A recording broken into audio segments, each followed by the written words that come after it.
Crypto products and NFTs are unregulated and can be highly risky. There may be no regulatory recourse for any loss from such transactions. Crypto market तो ऊपर नीचे होता रहता है, लेकिन कुछ crypto pioneers की कहानी हमें हमेशा इंस्पायर कर जाती है। और इस बार की स्टोरी है कॉइनबेस के सीईओ और को-फाउंडर ब्रायन आर्मस्ट्रॉन्ग की। We won't discuss him being number 1 on the crypto rich list by Forbes या फिर 40 अंडर 40 लिस्ट बाय फॉर्च्यून और that is net worth is in billions of dollars. बस बात होगी तो उनके करियर की और हम उससे क्या सीख सकते हैं।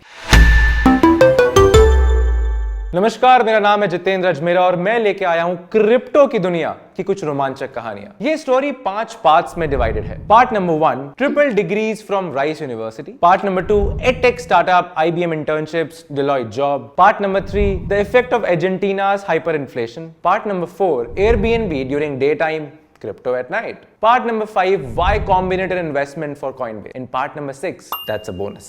Bonus आप obviously skip कर सकते हो, but मत करना प्लीज, बड़ी मेहनत लगती है हमें। स्कूल के टाइम ब्रायन ने HTML लैंग्वेज में वेबसाइट्स कोड करनी शुरू करी थी during the .com boom of the 1990s. आपने शायद एक फेमस कोड तो सुना ही होगा, If you're good at something, do it after engineering.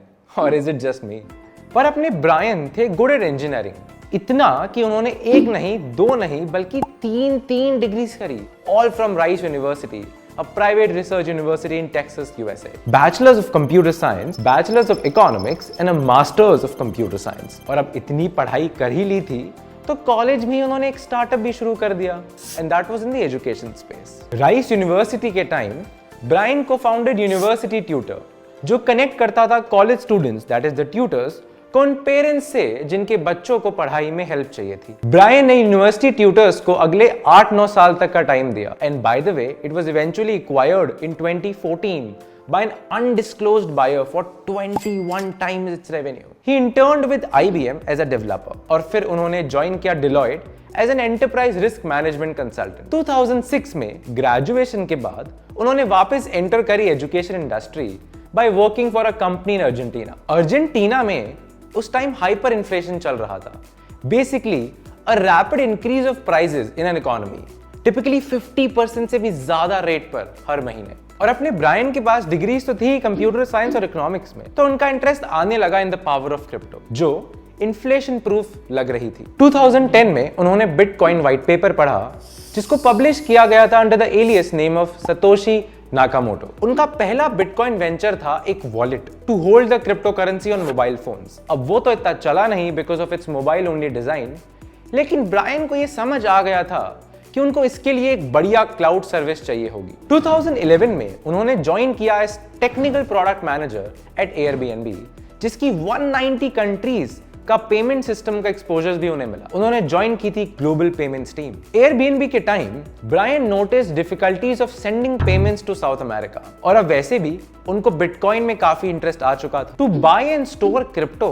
Brian ने फाइनली वीकेंड्स पर कोड करना शुरू किया इन रूबी एंड जावास्क्रिप्ट। 2012 में ब्रायन ने पार्टनर किया एक ब्रिटिश प्रोग्रामर के साथ and entered the Y Combinator startup accelerator with the initial idea for Coinbase. Y Combinator ने उन्हें ग्रांट किया $150,000 का इन्वेस्टमेंट, जिसको उन्होंने यूज किया Coinbase को फंड करने में। लेकिन उनको एकदम से काफी इश्यूज आने लगे।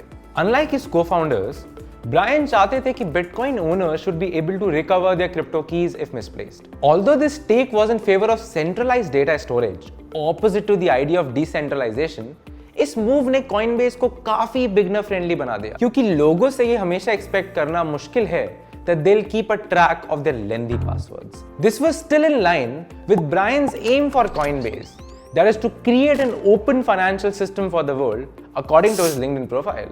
While this isn't exactly a career move, Brian ने 2020 के एक ब्लॉग पोस्ट में लिखा था कि Coinbase है एक mission focused company with an apolitical culture, basically discouraging employee activism and discussion of political and social issues at work. Coinbase ने अपने सब एम्प्लॉइज को कंपनी छोड़ने का भी ऑफर दिया था, with a severance pay of course, और 60 employees, that was 5% in total, ने रिजाइन भी किया। ब्रायन ने इसलिए किया ताकि वर्क प्लेस में काम पर फोकस किया जा सके on the overall mission of the company, जो था to create an open financial system for the world instead of being divided internally based on differences in political और सोशल इश्यूज। कमेंट्स में हमें बताओ कि आपको ये करियर मूव कैसा लगा। Do remember there is no right answer and let's respect everyone's take on it. तो ये थी एक inspiring story from the world of crypto. Hopefully आपको इसमें से कुछ यूजफुल करियर या लाइफ लेसन्स मिले होंगे। हम आपके लिए और भी ऐसी स्टोरीज लाते रहेंगे। कमेंट में सजेस्ट करो अगली किसकी कहानी सुनना चाहते हो। वीडियो अच्छा लगा तो शेयर करो,